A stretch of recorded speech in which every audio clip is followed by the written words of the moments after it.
Dobre, takže zdravím vás pri ďalšej epizóde Nathanielho internetového glosáru aktualít. Aktuálne sa nudím.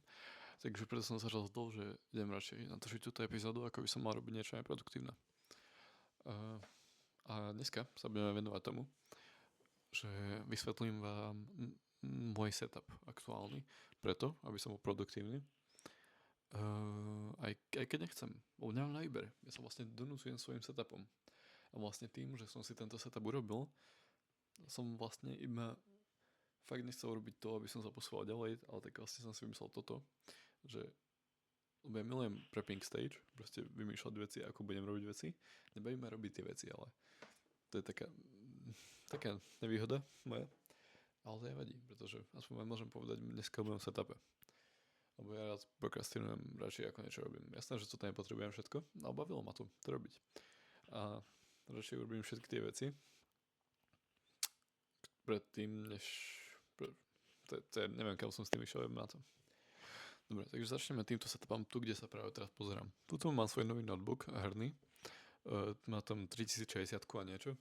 Proste je to výkonný notebook, má 120 Hz refresh rate a on je strašne dobre sa na ňom robí, pretože je rýchly a všetko. Takže preto je iba na prácu. Nemôžem sa na ňom hrať. To som si zakázal. Ako som si to zakázal, je to na drevenom stolíku, ktorý na mňa už malý, lebo som ho mal ako decko, ako písací stolík. Mám tu takúto stoličku, ktorá mi iba dojebáva chrbát. Vždy, keď na nej sedím, lebo to je fakt ťažké takto sedieť rovno. A vždy sa takto vykrúcam, to si vykladám nohy na poličku a tak. Alebo takto nemám o čo sa oprieť, takže si fakt kazím chrbát. Ale to je dobré, lebo keď to je nepohodlné, tak proste vždy sa uvedomím, že vlastne nemôžem byť pohodlný nikdy. To povedal David Goggins, predtým než umrel. Odpočívaj v pokoji, David Goggins. A vlastne mám tu, toto je notebookový monitor. Toto je webka, do čoho ťukám teraz. Preto sa tam aj pozerám. Preto mám OBS-ko tuto.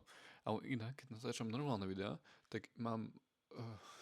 tam, ako sa teraz pozerám, tam mám druhý monitor. A tam mám väčšinou aj OBS-ko. A je to lepšie, keď to je proste vyššie ako ja. A za neho si dám vlastne kameru. A vyzerá to lepšie. Ja tam dávam mobil so statívom, chápeš? Mám tu aj svetlo, ktoré na mňa bude, ktoré ma osvetľuje priamo. Takže zapnem ho. Počkaj, to pauzne, lebo ja som ešte nevidel, ako to vyzerá. Dobre, povedal by som, že to bude asi moc silné na túto webku, že ona proste nezvláda toľko nitov. Možno keď sa trošky na sa dozačie, ale nie stále nemám tvár. Až teraz. Ale vidíte, aké tu je svetlo? Takže ako náhle tam dám kvalitnejšiu kameru, tak ma tam bude možno aj vidieť. Počkaj. No, takéto niečo zvláda aj táto webka. Vyzerám celkom dobre, keď som sa o sebe dneska nestaral, lebo som nebol vo fitku. Takže som nemal dôvod si robiť vlasy ani nič iné. Bol som sprcha vlastne, to asi. Ale aj tak to vyzerá celkom v pohode. No takže toto je môj prvý setup. Nemôžem veľmi hýbať s tým notebookom, mám tam kábleky z každej strany. A tu mám taktiež tento mikrofón. Potom tu mám tento druhý setup, tento, čo je priamo za mňou. Tam, kde je tá čínska vojka. Možno to z tých najstarších videí ešte poznáte. Čiže je tak goofy ukazovať takto prostom. Každopádne tam mám pohodlnú stoličku, je strašne pohodlná. Ja ak sedím na tejto pičovine, ja si strašne vážim vždy, ak si sadnem hentam, že jaké to je pohodlné, ja sa skoro robím vždycky. Lebo toto je fakt, že teraz možno si sem dojesem nejakú kuchynsku, nech sa aspoň oprem. Každopádne tam, toto je môj herný setup. Tam proste prokrastinujem. To je prokrastinačný a masturbačný roh. Tam mám môj starý notebook, ktorý je pomalý, aby som sa aj mohol hrať ani na mojom prokrastinačnom setupe, aby som tam nezabíjal čas. Takže mám tam starý notebook, ktorý bol stavený pre Windows 7. Takže nie je až tak starý, je dosť starý. Ja dával som tam aj ramku navyše. Má 12 GB RAM. A oboje tieto notebooky inak majú Arch Linux na sebe. Bol som trocha nerd. Neviem, či som to už vával na tomto kanáli. Ale hej, som nerd. Takže áno. A vlastne ja viem oboje tieto notebooky ovládať navzájom z jedného alebo druhého. Že ja vlastne cez Rust Desk je ten program. Ja ovládam, tu ho mám hore akorát vystavený, ja ovládam, čo sa stane tam vzadu. Neviem, ako vám to teraz zase ukážem, ale vám to neukážem. A počkaj, ja to skúsim. To je celkom goofy, neviem, či to vidíte. Ale pozerajte sa priamo sem, takto ako ukazujem teraz, sa pozerajte. Teraz a bum. A bum. A dobre, nie to vidno asi. To je jedno. Každopádne proste som tam otváral obrázok bielej obrazovky na to, aby sa to akože rozsvietilo, aby to bolo vidno, že to vlastne má ovládať auto. Asi mi veríte, prečo by som o tom klamal, kurva. Na oboch setupoch mám repráky, lebo nemám veľmi rád slúchatka. Aj keď aj tam mám aj slúchatka, lebo to je môj nástroj na volanie, ak potrebujem volať z gaming a tak. Tam mám tie slúchatka, mám na nich mikrofón, tak som to myslel. Tuto mám tento mikrofón samozrejme a ten použijem na natáčanie, aby som bol locked in. Pretože predtým som používal tento aj na volanie, aby som znel proste plný poloboch. Prečo mám takú dobrú kvalitu? Koľko stalo? 100 euro? 150? Je to investícia, oplatilo sa to asi určite. Takže som to používal na volanie na Discord. Hej, nájdi. Každopádne toto sú moje dve setupy, na to by som sa donútil byť produktívny. Mám proste masturbačný setup a locked in setup. Ten masturbačný je proste fakt, že nepríjemný. Akože nie až tak nepríjemný, lebo tam je tá stolička. Ale ten počítač je pomalý. Nemám ho nastavený, proste tu mám všetko. Toto je moje proste home, proste môj HUD. Tuto na tomto setupe. Som to rád. Rozmýšľam, že vymeniť tie sedačky, či stoličky, lebo to vyzerali goofy, že prečo tam mám tu malú a tam tu a tu mám tú veľkú, lebo sa to nehodí. Ale si to budem musieť spraviť. Ale zase sa bojím, že budem moc pohodlný a že ešte mohol sa to pustiť YouTube alebo niečo. Lebo na tej sa dá fakt spať na tej stoličke. Ona je fakt pohodlná. Takže asi to nechám zatiaľ takto, ako to je. A zistím, či to funguje. Keď tak si to sem donesem kuchynskú stoličku, to by mohlo stačiť ako koncept. Lebo ja fakt odbiera chrbtica. Že je nesmierne. Mám ešte 5 minút, ktorých musím rozprávať. Ešte nejaký point som chcel dneska nespomenúť, ale zabudol som aký. Už viem, aké je strašne ťažké boukovať, čo ti jebe. Ja som na nejaký mal 2 koty čtresky z trochou chleba. Ja som bol najedený celý deň. Do 7 večera. Celý deň najedený. Pohodičke. Aké môžu ľudia stiažovať sa, že katovanie je ťažké. To je fakt, že najľahšia vec na svete. A ja tak idem, keď balkujem. Ja som kokot, ja proste celý deň zabudnem jesť. Ja si užívam proste byť hladný, alebo to je zábavné, alebo vtedy mi príde, že mi rozmýšľam lepšie. Keď môj mozog nemusí spracovať všetky tie carbs, všetky tie sacharidy. Ja sa proste vtedy mám lepšie, cítim sa lepšie. Ale no, takže teraz som si na večer dal 12 vajíčok, 100 gramov salami, lebo salama je tlstejšia ako šunka. To bolo plus ešte veľa chlebmu, takže to bolo skoro 2000 kalórií. Skôr 1500. Takže ešte moja druhá večera. Musím mančovať orechy na to, aby som to naplnil. To je jediná vec, ktorá ma zachraňuje pred tým, aby som proste nebol v deficite. Proste orechy. Sú nesolené inak, lebo sol proste ťa boltuje. Už tak, keď som doma, mám proste malý potassium intake, lebo nekúpim si toľko banánov, ako keď som na intraku. Takže kvôli tomu jem nesolené jedla. Ani tie vajíčka si nesolím, ale tie šunka, salama. Tá salama má dosť veľa soli, takže to stačí. A olivový olej. Strašne veľa olivového oleju si tam dávam, lebo to sú kalórie zadarmo, tuk. Takže moja dieta je vlastne iba proteín, tuk a fakt málo carbs. Ale je zdravá celkom asi. No, asi nie je zdravá na môj gut health, ale proste nie som tak inflamed z toho. Bloated som celkom, lebo proste ten žalúd, to je strašne veľa objemu na ňo. Ale inflamáciu nemám takú zlú. Ale aj keď to nevidíte tu, ale no, tak to už vôbec nebude vidieť. Ale na tom pleť dosť zle. Oproti tomu, keď som bol na GHQ, chýba mi GHQ. Hľadám ďalšieho čínskeho, no nie ďalšieho, hľadám nejakého čínskeho vendora, cez ktorého by som vedel objednať peptidy, ktorý bude akože reálne legit. A neviem, by mal peniaze, len sa bojím to takto robiť sám. Musím niekoho nájsť, kto bude ochotný zadieľať svoj zdroj. A až tedy budem môcť objednať. Budem chcieť objednať teda. Už som to asi vravol v nejakom dieli, ale tak toto je druhá séria. Toto sa neráta. Potrebujem GHQ, pretože to je fakt, že goated. A taktiež potrebujem MT1, na to, aby som bol opálny. Aj keď Neviem, či som to vravel. Neviem, či som to vravel. Beriem karotenoidy. Ako už máš. Počkaj, vypnem tu svetlo. Máš beta-karotén. Následne máš astaxantín. Počkaj, ja to prečítam. Astaxantín. Ja som to povedal dobre. A potom mám lykopen. Lykopen mám taktiež.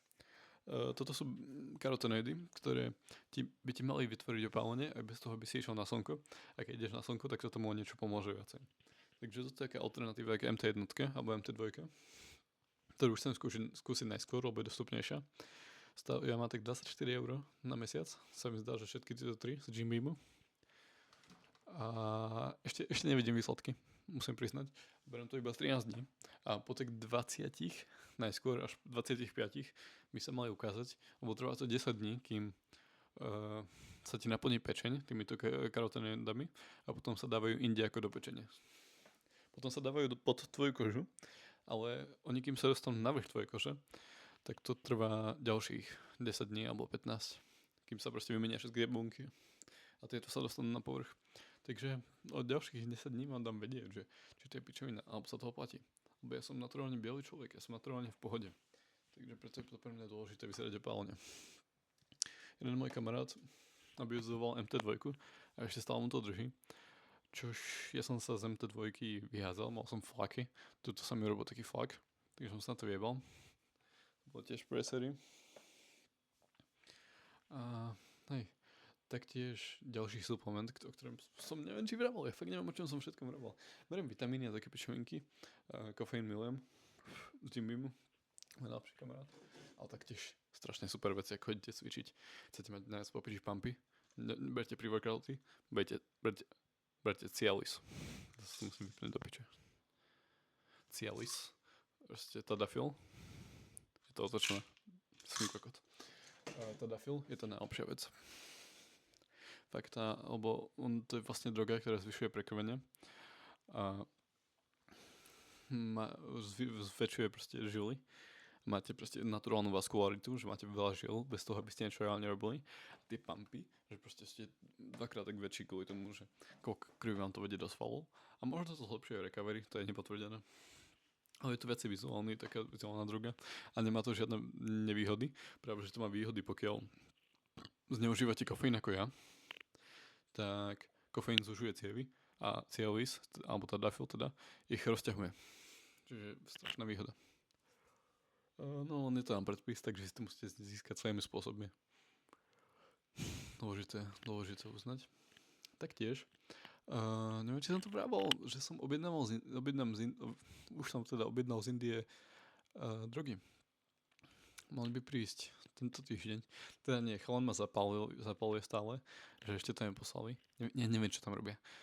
Ja som to pred 2 týždňami zaplatil, oni to stále neposlali. Chalan ma sa snaží iba zapáliť, ja už som spokojný, smierený s tým, že som o tie peniaze prišiel. A tak keď tak vám poviem, keď mi to príde. Lebo ja som mu poslal peniaze, potom to týždeň ma zapaloval, že už to poslal. A keď som sa spýtal na tracking code, tak povedal, že tento kuriér ho nedáva taký dobrý, že to nefunguje veľmi. Potom sa mi priznalo ďalší týždeň, že oni to vlastne ešte neposlali, lebo im tam chýbajú Accutane, nemajú ho na sklade, takže ho tento týždeň na skladne, a že tento týždeň ho už pošlu. No ani pičo.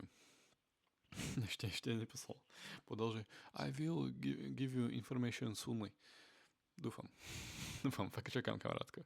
Fakt čakám. Inak si ho nájdem a nahlasím ich celú operáciu a ono, jak to posielajú z Polska. A nahlasím to KGB. To je v Polsku však, Rusáci.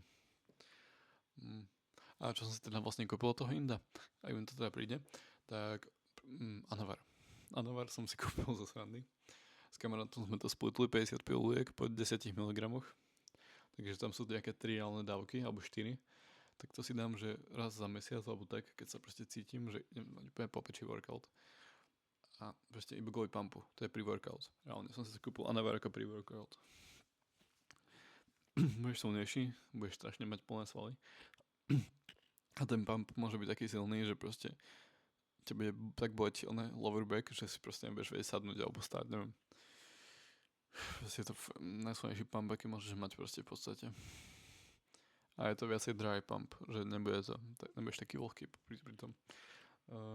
Takže to je vlastne, že iba 4 alebo 5 dávok. Že nič seriózne. Nie je to cycle. Možno už akože nemôžem hovoriť, že som naturál, lebo to reálne zajíma. Nepichám testiak, fakt, že som naturál. Vlastne už nie som naturál, potom čo som pichal GHQCU, nie? Alebo neviem, že sú tieto štandardy nowadays. A taktiež som vravel minulú sériu, že... počkaj, najskôr dokončím tieto drogy, čo som si kúpil.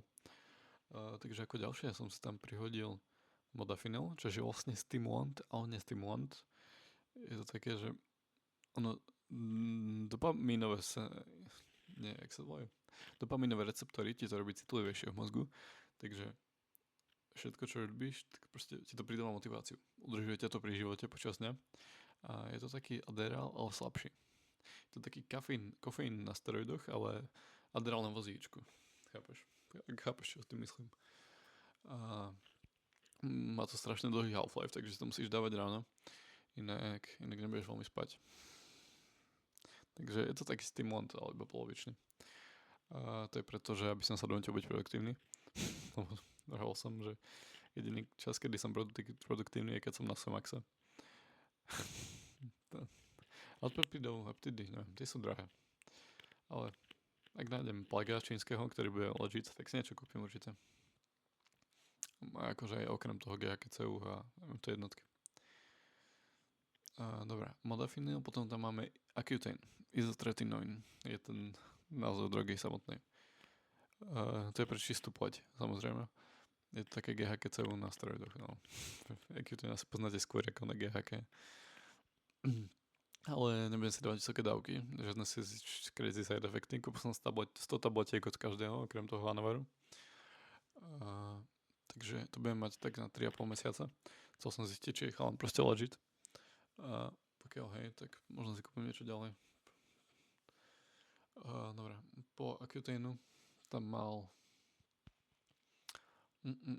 Čo som si ešte kúpil? Accutane, modafinil, ešte niečo.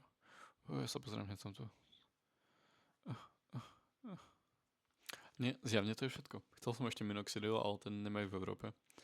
Takže ten v skutočnosti nemám. Bohužiaľ, minoxidil nemám. Ten je vlastne na vlasy a na myhalnice. Takže zatiaľ neviem, musím. GHK by mi pomohol s vlasami. A na myhalnice neviem, musím použiť maskáru. Bohužiaľ. Nebudem mať mogro eyelashes. Ale možno sa dostanem k minoxidilu z nejakého iného zdroja. Ešte. Čas ukáže. Najskôr, už som minul dosť peniazí. Fakt, že za posledných pár mesiacov strašne peniazí som minul. Ešte aj dovolenku som si platil s priateľkou. Takže ak už nemám peniaze, no to by som platil za minoxidil. A tento plak vlastne, od ktorého som kúpil tieto drogy, tak je tak trochu shady. Ja som predtým našiel jedného 10 z 10 plaga a ten chalón ma proste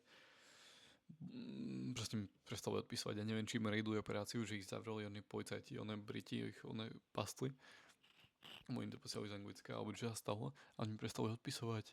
Neviem, či som bol moc náročný, ale keď som aj z iného už to napísal, že nemohli vedieť, že som to ja. Tak proste ma mali v pieči, že strašne.